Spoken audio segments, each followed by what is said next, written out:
എല്ലാവർക്കും നമസ്കാരം. Spiritual warfare എന്നുള്ളൊരു സബ്ജക്റ്റിനെ കുറിച്ചാണല്ലോ നമ്മൾ സംസാരിച്ചു കൊണ്ടിരിക്കുന്നത്. വിവിധതരം സ്പിരിറ്റുകളെ കുറിച്ചാണ് നമ്മൾ സംസാരിക്കുന്നത്. ഇന്ന് നമ്മൾ സംസാരിക്കുന്നത് അവിശ്വാസത്തിൻ്റെ സ്പിരിറ്റാണ്.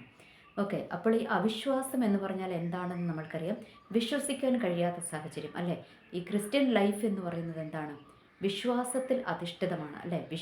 വിശ്വാസമാണ് ക്രിസ്ത്യൻ ജീവിതത്തിൻ്റെ അടിസ്ഥാനം അല്ലെങ്കിൽ അടിത്തറ എന്ന് പറയുന്നത്. ഓക്കെ, നമ്മൾക്ക് വ്യക്തമായിട്ട് ചിലതൊന്നും കണ്ടു എന്ന് വരില്ല, എന്നാൽ നമ്മളെ കാണാത്തതിനെയൊക്കെ അങ്ങ് വിശ്വസിച്ചോണം. അതായത് ബൈബിൾ എന്ത് പറയുന്നു അത് നമ്മളങ്ങ് വിശ്വസിച്ചോണം. അതാണ് നമ്മളുടെ ക്രിസ്ത്യൻ ലൈഫിൻ്റെ അടിസ്ഥാനം എന്ന് പറയുന്നത്. നമ്മൾക്ക് എന്താ പറയുക, ഒരു ക്രിസ്ത്യാനിക്ക് മുന്നോട്ട് പോകുവാൻ ദൈവം തന്നിരിക്കുന്ന വിശ്വാസത്തിൻ്റെ ഒരു ഏട് എന്ന് പറയുന്നത് എന്താണ്? നമ്മളുടെ വിശുദ്ധ ബൈബിളാണ് അല്ലേ? അപ്പോൾ ഈ വിശുദ്ധ ബൈബിളിനകത്ത് എന്തു പറയുന്നു അത് കണ്ണുമടച്ചങ്ങ് വിശ്വസിക്കുക. അതാണ് നമ്മളുടെ ക്രിസ്ത്യൻ ലൈഫിൻ്റെ അടിസ്ഥാനം എന്ന് പറയുന്നത്. ഓക്കെ, നമ്മളുടെ എബ്രായർക്ക് എഴുതിയ ലേഖനം ഹിബ്രു എന്താ പറയുക 11-ാം അധ്യായം അതിൻ്റെ 1-ാമത്തെ വാക്യത്തിൽ പറയുന്നുണ്ട്, വിശ്വാസം എന്നതോ ആശിക്കുന്നതിൻ്റെ ഉറപ്പും കാണാത്ത കാര്യങ്ങളുടെ നിശ്ചയവുമാണ്. അതാണ് എന്ത് പറയുന്നത്? വിശ്വാസം എന്ന് പറയുന്നത്. ഓക്കെ, അപ്പോൾ വിശ്വാസം എന്ന് പറയുന്നത് കാണാത്ത കാര്യങ്ങൾ ഉണ്ട് എന്ന് നമ്മളങ്ങ് വിശ്വസിച്ചോണം. നമ്മൾ കണ്ടിട്ടില്ല അല്ലേ? ക്രിസ്ത്യൻ ലൈഫിനെ കുറിച്ച് നമ്മൾക്ക് പറയുമ്പോൾ നമ്മളുടെ ദൈവത്തെക്കുറിച്ച് നമ്മൾക്കറിയാം, എന്നാൽ ദൈവത്തിൻ്റെ ആ ഒരു പൂർണ്ണതയോടെ നമ്മൾ എല്ലാവരും ഒന്നും കണ്ടിട്ടില്ല. ഓക്കെ, ആരും ദൈവത്തെ മുഴുവനോടെ കണ്ടിട്ടില്ല എന്നുള്ളതൊരു വാസ്തവമായ കാര്യമാണ്. നമ്മൾക്കറിയാം, നമ്മളുടെ യോഹന്നാന് വെളിപ്പാട് പുസ്തകത്തിൽ തന്നെ ദൈവത്തിൻ്റെ ആ ഒരു രൂപം വെളിപ്പെടുത്തി കൊടുത്തിട്ടുണ്ട്. പക്ഷേ അവിടെ പോലും യോഹന്നാൻ എന്താ സംഭവിച്ചത്? ദൈവത്തിൻ്റെ ആ ഒരു മഹാ തേജസ് യോഹന്നാൻ കാണുന്നതേ പുള്ളി എന്ത് ചെയ്തു? പുള്ളി അങ്ങ് അവിടെ ബോധം കെട്ട് വീണു, ബോധരഹിതനായി നിലത്ത് വീണു എന്നാണ് നമ്മൾ അതിനകത്ത് വായിക്കുന്നത് അല്ലേ? എന്ന് വെച്ചാൽ ദൈവത്തിൻ്റെ ആ ഒരു മുഴുമഹത്വത്തോടെ കാണുവാനും അത് താങ്ങുവാനുമൊന്നും ഒരു മനുഷ്യനും കഴിയത്തില്ല. അതുകൊണ്ട് തന്നെ ദൈവത്തെ നമ്മൾ ആരും കണ്ടിട്ടില്ല. ഓക്കെ, പക്ഷേ നമ്മളുടെ വിശ്വാസത്തിൻ്റെ അടിസ്ഥാനം എന്തായിരിക്കണം? ദൈവം ഉണ്ട് എന്നുള്ളതായിരിക്കണം. ദൈവത്തിൻ്റെ വചനങ്ങളിൽ ദൈവം പറഞ്ഞിരിക്കുന്നത് സത്യമാണ് എന്നുള്ളതായിരിക്കണം നമ്മളുടെ വിശ്വാസത്തിൻ്റെ അടിസ്ഥാനം എന്ന് പറയുന്നത്. ഓക്കെ, അത് നമ്മൾ വിശ്വസിച്ചേ പറ്റത്തുള്ളൂ. അപ്പോൾ ഈ അവിശ്വാസത്തിൻ്റെ സ്പിരിറ്റ് എന്താണ്? നമ്മളുടെ വിശ്വാസത്തെ തകർത്ത് കളയുക. ഓക്കെ, ഞാൻ ആദ്യത്തെ എൻ്റെ എപ്പിസോഡിൽ തന്നെ ഞാൻ പറഞ്ഞിട്ടുണ്ടായിരുന്നു, ഇത് സ്പിരിച്വൽ വാർഫെയറിൻ്റെ ഫസ്റ്റ് എപ്പിസോഡിലെ ഞാൻ പറഞ്ഞിട്ടുണ്ടായിരുന്നു, എപ്പോഴും ദൈവികമായൊരു പാറ്റേണിൻ്റെ ഡ്യൂപ്ലിക്കേറ്റാണ് ആരിറക്കുന്നത്? പിശാച് ഇറക്കുന്നത്. ഓക്കെ, അപ്പോൾ നമ്മളുടെ ക്രിസ്ത്യൻ ലൈഫിൻ്റെ അടിസ്ഥാനം എന്ന് പറയുന്നത് വിശ്വാസമാണ്. അപ്പോൾ ആ വിശ്വാസത്തിൻ്റെ ഡ്യൂപ്ലിക്കേറ്റായിട്ട് ഇറക്കിയിരിക്കുന്നത് എന്താണ്? അവിശ്വാസം. ഓക്കെ, ആ അവിശ്വാസം ആരാണ്? അത് പിശാചാണ് കൊണ്ടുവരുന്നത്. ഓക്കെ, ഈ അവിശ്വാസം നമ്മളുടെ ഉള്ളിൽ കൊണ്ടുവന്നു കഴിഞ്ഞാൽ എന്താകും? നമ്മളുടെ വിശ്വാസം നഷ്ടപ്പെട്ടു പോകും. അപ്പോൾ ഈ വിശ്വാസം നഷ്ടപ്പെട്ടു പോയി കഴിഞ്ഞാൽ നമ്മൾക്ക് എന്ത് പറ്റും? നമ്മൾക്ക് വിശ്വാസത്തിൽ നിലനിന്ന് പോകുവാൻ, അതായത് നമ്മളുടെ ഒരു ക്രിസ്ത്യൻ ലൈഫിൽ നിലനിന്ന് പോകുവാൻ നമ്മൾക്ക് കഴിയത്തില്ല. ഓക്കെ, അപ്പോൾ നമ്മളുടെ യേശു കർത്താവ് എന്താ പഠിപ്പിച്ചിരിക്കുന്നത്? മുഴുവൻ പറഞ്ഞിരിക്കുന്നത് വിശ്വസിക്കുക, വിശ്വസിക്കുക, വിശ്വസിക്കുക. ഇത് തന്നെ പറഞ്ഞിരിക്കുന്നത് അല്ലേ? എത്രയോ പ്രാവശ്യം റിപ്പീറ്റ് ചെയ്ത് പറഞ്ഞിരിക്കുകയാണ്. ദൈവത്തിന് ഇത് ചെയ്തു തരുവാൻ കഴിയുമെന്ന് നീ വിശ്വസിക്കുന്നുണ്ടോ അല്ലേ? ഓരോ അത്ഭുതങ്ങൾ നടക്കുമ്പോൾ അതിന് മുൻപേ ഒക്കെ ദൈവത്തിൻ്റെ ക്വസ്റ്റ്യൻ അതാ, ദൈവത്തിന് ഇത് ചെയ്യുവാൻ കഴിയുമെന്ന് നീ വിശ്വസിക്കുന്നുണ്ടോ? വിശ്വസിച്ചാൽ നീ ദൈവത്തിൻ്റെ മഹത്വം കാണും. അതൊക്കെയാണ് നമ്മളുടെ എന്ത് പറഞ്ഞിരിക്കുന്നത്? ബൈബിളിൽ പറഞ്ഞു വച്ചിരിക്കുന്നത്. പിന്നെ മറ്റൊരു ഇത് ദൈവം പറഞ്ഞിട്ടുണ്ട്, എന്താണ്? മത്തായിയുടെ സുവിശേഷം 17-ാം അധ്യായം അതിൻ്റെ 21-ാം വാക്യത്തിൽ പറഞ്ഞിട്ടുണ്ട്, നിങ്ങൾക്കൊരു കടുകുമണിയോളം വിശ്വാസമുണ്ടെങ്കിൽ ഈ മലയോട് ഇവിടെ നിന്നും നീങ്ങി കടലിൽ പോയി പതിക്കുക എന്ന് പറഞ്ഞാൽ അത് അങ്ങനെ തന്നെ സംഭവിക്കുമെന്ന് പറഞ്ഞിട്ടുണ്ട്. ഓക്കെ, അപ്പോൾ എന്താണ് നമ്മളുടെ വിശ്വാസ ജീവിതത്തിൽ, നമ്മളുടെ ക്രിസ്ത്യൻ ലൈഫിൽ നമ്മൾക്ക് വിശ്വാസമില്ല എങ്കിൽ നമ്മൾക്കൊന്നും ചെയ്യുവാൻ കഴിയത്തില്ല അല്ലേ? അതാണ് ദൈവത്തിൻ്റെ വചനം പറയുന്നത്, വിശ്വാസമില്ലാതെ ദൈവത്തെ പ്രസാദിപ്പിക്കുവാൻ കഴിയത്തേയില്ല. അപ്പം നമ്മൾ എന്ത് ചെയ്യണം? ആദ്യം നമ്മൾ വിശ്വസിക്കണം, ദൈവത്തെ വിശ്വസിക്കണം, ദൈവത്തിൻ്റെ വചനത്തിൽ വിശ്വസിക്കണം, ദൈവത്തിൻ്റെ വാഗ്ദത്തങ്ങളിൽ നമ്മൾ വിശ്വസിക്കണം. എന്നാലേ നമ്മളുടെ ക്രിസ്ത്യൻ ലൈഫിന് വിജയകരമായി മുന്നോട്ട് പോകുവാൻ കഴിയത്തുള്ളൂ, ക്രിസ്ത്യൻ ലൈഫിനെ നമുക്ക് മുന്നോട്ട് കൊണ്ടുപോകാൻ കഴിയത്തുള്ളൂ എന്നുള്ളൊരു യാഥാർത്ഥ്യം നമ്മൾ മനസ്സിലാക്കുക. ഓക്കെ, അപ്പോൾ പലപ്പോഴും നമ്മളുടെ ജീവിതത്തിലേക്ക് ഈ അവിശ്വാസത്തിൻ്റെ സ്പിരിറ്റിനെ ആര് കടത്തിവിടും? പിശാച് കടത്തിവിടും. എന്തിനാ അത് കടത്തിവിടുന്നത്? നമ്മളുടെ വിശ്വാസ ജീവിതത്തെ തകർത്ത് കളയുവാൻ, അല്ലെങ്കിൽ നമ്മളുടെ വിശ്വാസത്തെ തകർത്ത് കളയുവാൻ, നമ്മളുടെ ഒരു ആത്മവീര്യത്തെ ചോർത്തി കളയുവാൻ, നമ്മളുടെ ഒരു ആത്മാർത്ഥതയെ അല്ലെങ്കിൽ നമ്മളുടെ ഒരു ആത്മവിശ്വാസത്തെ തകർത്ത് കളയുക എന്നുള്ള ലക്ഷ്യം മാത്രമാണ് പിശാചിന് ഈ അവിശ്വാസം നമ്മളുടെ ഇടയിൽ കൊണ്ട് ഇടുന്നത് കൊണ്ട് കിട്ടുന്നത്. ഓക്കെ, അപ്പോൾ ഈ അവിശ്വാസം നമ്മളുടെ ഉള്ളിൽ കൊണ്ടുവന്നു കഴിഞ്ഞാൽ പിശാചിനറിയാം, ഓട്ടോമാറ്റിക്കായിട്ട് നമ്മൾക്ക് എന്ത് ചെയ്യും? നമ്മൾ വിശ്വാസ ജീവിതത്തിൽ നിന്ന് പുറകോട്ട് പോകും. പിന്നെ നമ്മൾക്ക് പല പല സംശയങ്ങൾ വരും അല്ലേ? അത് സത്യമാണോ? അതൊക്കെ ഉണ്ടോ? ഇനി അവസാനം നമ്മളുടെ അതിൻ്റെ ഒരു അവിശ്വാസത്തിൻ്റെ എക്സ്ട്രീം ലെവലിൽ എത്തിക്കഴിയുമ്പോൾ നമ്മൾ പലപ്പോഴും ചോദിച്ചു പോകും, ദൈവമുണ്ടോ എന്ന് വരെ നമ്മൾ ചോദിച്ചു പോകും. ഓക്കെ, അപ്പോൾ അത്രയും ആ ഒരു ലെവലിലേക്ക് നമ്മളെ കൊണ്ട് എത്തിക്കുവാൻ കഴിയുന്ന ഒരു സ്പിരിറ്റാണ് എന്തും ഈ അവിശ്വാസത്തിൻ്റെ സ്പിരിറ്റ്. അതുകൊണ്ട് നമ്മൾ എന്ത് ചെയ്യണം? ഈ അവിശ്വാസം നമ്മളുടെ ഉള്ളിൽ കടന്നു കൂടുമ്പോഴത്തേനും നമ്മൾ എന്ത് ചെയ്യണം? അതിനെയൊക്കെ നമ്മൾ അകറ്റിക്കളയുവാൻ ശ്രമിക്കണം. അപ്പോൾ അതിനെ അകറ്റിക്കളയുവാൻ ശ്രമിക്കുമ്പോൾ നമ്മൾ എന്താണ് ചെയ്യേണ്ടത്? ദൈവത്തിൻ്റെ വചനത്തിൽ നമ്മൾ വിശ്വസിക്കണം. ആ ദൈവത്തിൻ്റെ വചനം എടുത്ത് വായിച്ച് അതിൽ നമ്മളൊരു വിശ്വാസം കണ്ടെത്തണം. അതാണ് നമ്മൾ ചെയ്യേണ്ടത്. ഓക്കെ, അപ്പോൾ നമ്മുടെ വചനം തന്നെ നമ്മളെ പഠിപ്പിക്കുന്നുണ്ട്. വിശ്വാസം എങ്ങനെ വരും? വിശ്വാസം ദൈവവചനത്തിൻ്റെ കേൾവിയാൽ വരും. ഓക്കെ, കേൾവി അല്ലെങ്കിൽ നമ്മൾക്ക് ദൈവത്തിൻ്റെ വചനം വായിക്കുമ്പോഴൊക്കെയാണ് നമ്മൾക്ക് എന്ത് കിട്ടുന്നത്? വിശ്വാസം കിട്ടുന്നത്. അല്ലാതെ നമ്മൾക്ക് വിശ്വാസം കിട്ടത്തില്ല. ഓക്കെ, അപ്പോൾ നമ്മൾ ദൈവത്തോട് പ്രാർത്ഥിക്കുകയും ചെയ്യണം. ദൈവമേ, അങ്ങയുടെ വിശ്വാസത്താൽ എന്നെ ഒന്ന് നിറയ്ക്കണം, എനിക്ക് ദൈവത്തിനോടുള്ള ആഴമായ വിശ്വാസം എൻ്റെ ഉള്ളിൽ പകരണമേ എന്ന് നമ്മൾ പ്രാർത്ഥിക്കണം. ഒപ്പം നമ്മൾ എന്ത് ചെയ്യണം? ദൈവത്തിൻ്റെ വചനം എടുത്ത് വായിക്കണം. ഓക്കെ, നമ്മളുടെ വിശ്വാസത്തിൻ്റെ ആ ഒരു കാൽച്ചുവടുകൾ പതറുന്നു എന്ന് തോന്നിക്കഴിയുമ്പോൾ നമ്മൾ എന്ത് ചെയ്യണം? ദൈവത്തിൻ്റെ വചനം എടുത്ത് വായിക്കണം. വചനം എടുത്ത് വായിച്ചിട്ട് അതിനകത്തുനിന്ന് നമ്മൾ എന്ത് ചെയ്യണം? ആശ്വാസം കണ്ടെത്തണം. ഓക്കെ, ദൈവത്തിൻ്റെ വാഗ്ദത്തങ്ങളൊന്നും വൃഥാവല്ല. ഓക്കെ, അതൊക്കെ ഇന്നല്ലെങ്കിൽ നാളെ അതൊക്കെ സംഭവിക്കുക തന്നെ ചെയ്യും. കാരണം ദൈവത്തിൻ്റെ സമയത്ത് ദൈവം പ്രവർത്തിക്കുക തന്നെ ചെയ്യും. ദൈവത്തിൻ്റെ സമയത്ത് ചിലപ്പോൾ വർഷങ്ങൾ കഴിഞ്ഞിട്ടായിരിക്കും നമ്മളോടൊരു ഞാനൊരു എന്താ പറയുക, എനിക്കറിയുന്ന ഒരു സുഹൃത്തിൻ്റെ ഒരു സാക്ഷി ഞാൻ കേട്ടിട്ടുണ്ട്. അപ്പോൾ ഇവർ ഞാനൊക്കെ വിശ്വാസത്തിൽ വന്ന സമയത്ത് അപ്പോൾ ഞാൻ കേൾക്കുമ്പോൾ ഇവർ പറഞ്ഞൊരു സാക്ഷ്യമാണ്.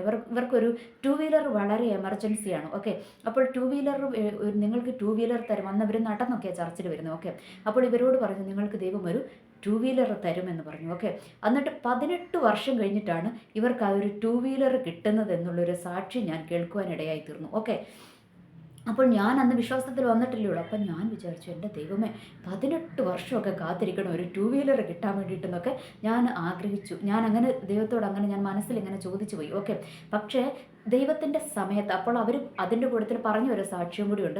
അവർക്ക് അന്ന് കുറച്ചും കൂടി ആരോഗ്യമുണ്ടായിരുന്നു. എന്നാൽ ഇന്ന് അവർക്ക് കുറച്ചും കൂടി അവരുടെ ബലം ക്ഷയിച്ചിരിക്കുന്ന സമയമാണ്. അന്ന് നടന്നു പോയ പോലെ ഒന്നുമുള്ള ആരോഗ്യമില്ല. അതുകൊണ്ട് ഇന്നായിരുന്നു ഞങ്ങൾക്ക് എന്ത് ആവശ്യം? ഒരു 2 വീലർ ഏറ്റവും അത്യാവശ്യമായത്. അതുകൊണ്ട് ഞങ്ങൾക്ക് ഇന്ന് ദൈവം അത് തരുവാനിടയായിത്തീർന്നു എന്ന് അവർ പറയുന്നത് കേൾക്കുവാനിടയായിത്തീർന്നു. ഓക്കെ, അപ്പോൾ ഞാൻ പറഞ്ഞു വരുന്നത് ഇത്രയേ ഉള്ളൂ.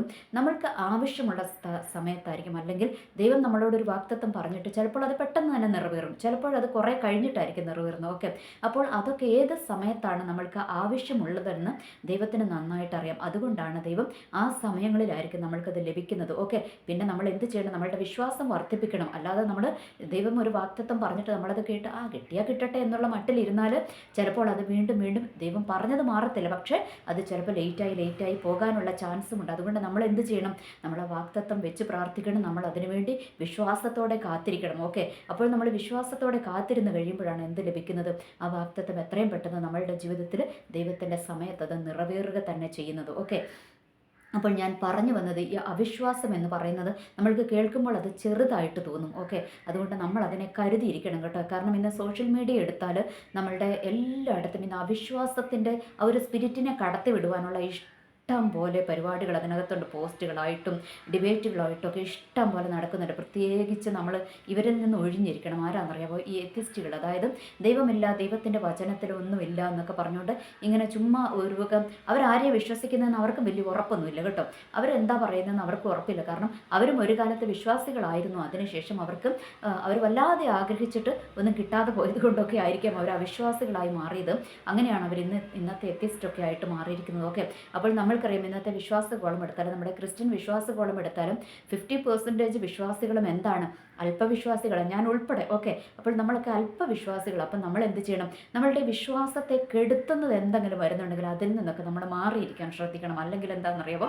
അവർ ചോദിക്കുന്ന പല ക്വസ്റ്റ്യൻസൊക്കെ കേൾക്കുമ്പോൾ നമ്മൾക്ക് തോന്നും, ഇത് കറക്റ്റാണല്ലോ, ഇവർ ചോദിക്കുന്ന ഈ ക്വസ്റ്റ്യൻ കറക്റ്റാണല്ലോ എന്ന് തോന്നും. അപ്പോൾ നമ്മൾക്ക് നമ്മുടെ ദൈവവചനത്തോട് എന്ത് തോന്നും? ദൈവവചനത്തോട് നമ്മൾക്കൊരു സംശയം തോന്നും. അത് കറക്റ്റാണല്ലോ, ഇവർ പറഞ്ഞത് കറക്റ്റാണല്ലോ എന്നൊക്കെ പറഞ്ഞുകൊണ്ട് ഇവർ പറഞ്ഞുകൊണ്ടിരിക്കും. ഇവർ എന്താ പറയുക, തെങ്ങാണോ തേങ്ങയാണോ ആദ്യം ഉണ്ടായതെന്നൊക്കെ ഇവർ ചോദിക്കും. പക്ഷേ അതിനൊക്കെ നമ്മുടെ വചനത്തിൽ ഉത്തരമുണ്ട്. ദൈവം ആദ്യം എന്താണ് സൃഷ്ടിച്ചത്? സസ്യങ്ങളെ, അല്ലേ? വിവിധ തരം സസ്യങ്ങളെയാണ് സൃഷ്ടിച്ചതെന്നുണ്ട്. അപ്പോൾ എന്താണ് സൃഷ്ടിച്ചത്?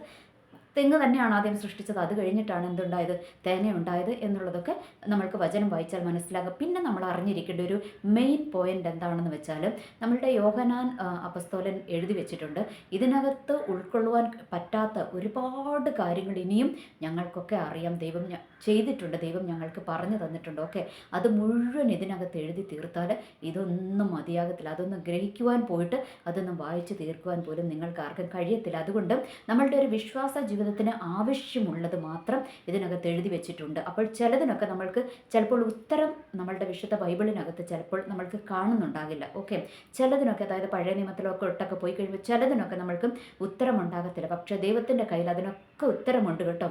പക്ഷേ അവിടെ നമ്മൾ ഓർക്കണം, എന്താണ് നമ്മളുടെ വിശ്വാസ ജീവിതത്തിൻ്റെ അടിസ്ഥാനം? വിശ്വാസമാണ്. ഓക്കെ, അപ്പോൾ നമ്മൾ എല്ലാത്തിനും ഉത്തരം അതിനകത്തുണ്ടെങ്കിൽ ഒരു വ്യക്തി അല്ലേ, നമ്മളുടെ എല്ലാ ക്വസ്റ്റ്യൻസിനും ഉത്തരമുണ്ടെങ്കിൽ നമ്മൾക്ക് വിശ്വസിക്കാൻ വലിയ പാടൊന്നുമില്ല, നമ്മൾക്ക് വിശ്വസിക്കാം. പക്ഷേ നമ്മളുടെ ക്രിസ്ത്യൻ ലൈഫിൻ്റെ അടിസ്ഥാനം എന്താണ്?